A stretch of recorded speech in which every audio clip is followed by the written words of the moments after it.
Welcome to Rick Snider's Washington on YouTube, where you get the whole story. So please like, share, subscribe, comment, and hit the thanks button. Well, somebody had to go after this free fall by the Washington Commanders, and it wasn't Ron Rivera this time. Defensive coordinator Jack Del Rio and defensive backs coach Brent Wieselmeyer were both relieved of their duties in a statement. So, translated, fired.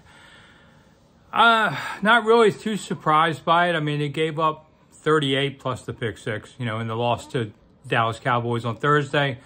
They've lost, they're just free falling, and it just looks like there's no solution.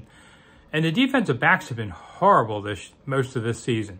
Part of that is the defensive line hasn't helped them as much, but at the end of the day, you got to still cover your own man, and they couldn't. And the defensive backs coach, Wieselmeyer, it's his first season doing it, and they just didn't seem to have a clue how to really go. Chris Harris left for Tennessee's staff.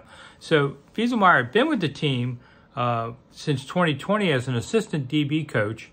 It's kind of an unusual resume. He was a high school coach for a while, then a college coach, got up to the Oakland Raiders, then went back to coaching at high school, and then came here. I mean, a bizarre resume by NFL standards. But I just didn't see any real coaching of these DBs. I mean, they just never seem to be on the ball.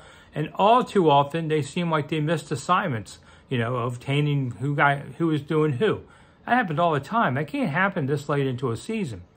Somebody's got to be fed to the crowd.